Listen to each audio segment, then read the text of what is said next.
breaking news overnight on the coronavirus emergency. As you said moments ago, George, cases in the U.S. crossing 1,000 overnight with at least 30 deaths. More than 1,000 schools shutting their doors, affecting 775,000 students all across the country. 18 states have declared a state of emergency, including Massachusetts, where the number of coronavirus cases doubled in just the past day. And now the IRS is even considering moving the tax deadline past April 15th. But we're going to begin with that community just outside of New York City under a containment order this morning, where a cluster of cases has broken out. The National Guard will be on duty there in New Rochelle to help enforce the 1-mile radius under the order. Whit Johnson is there with the latest. Good morning, Whit.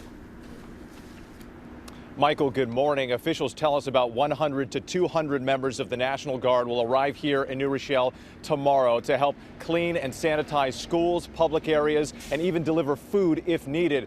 Governor Cuomo calling this deployment a dramatic effort to attack this outbreak at the source. This morning, New York ordering the nation's first containment zone as the number of those infected continues to climb. The governor deploying the National Guard to New Rochelle, a suburban coronavirus hotspot north of Manhattan. It is a dramatic action. This is literally a matter of life and death. That zone consisting of a 1-mile radius around the Young Israel Synagogue, where dozens of people were exposed by that infected attorney.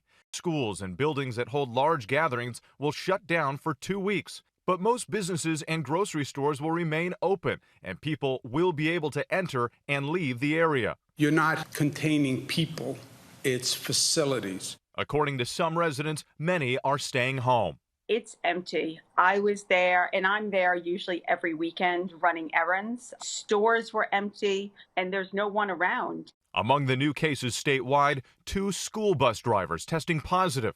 Across the country, the death toll rising to at least 30, and at least 18 states declaring a state of emergency. Washington State reporting at least 10 nursing homes with confirmed cases.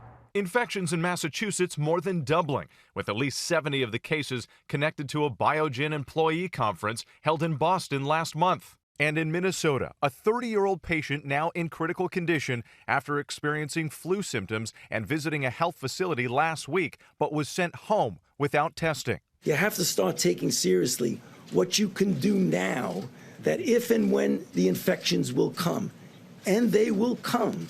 Concerns of the spreading virus prompting a wave of cancellations, including the New York City Half Marathon and the Ivy League basketball tournaments. Popular music festival Coachella postponed until October to avoid crowd contamination.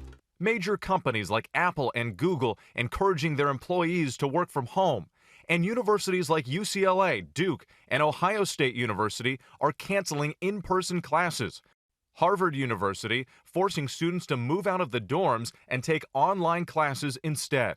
Many of us are international students from countries where the coronavirus has basically halted all travel. And the New York Times launching a deep cleaning of their newsroom in New York and D.C., notifying employees to stay home for 14 days after some New York Times staffers attended a conference in New Orleans, where an attendee not with the paper tested positive for coronavirus.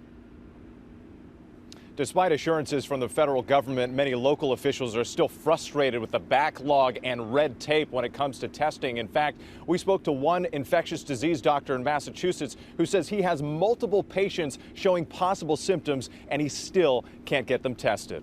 Robin? All right, Whit, thank you. Hi, everyone. George Stephanopoulos here. Thanks for checking out the ABC News YouTube channel. If you'd like to get more videos, show highlights, and watch live event coverage, click on the right over here to subscribe to our channel. And don't forget to download the ABC News app for breaking news alerts. Thanks for watching.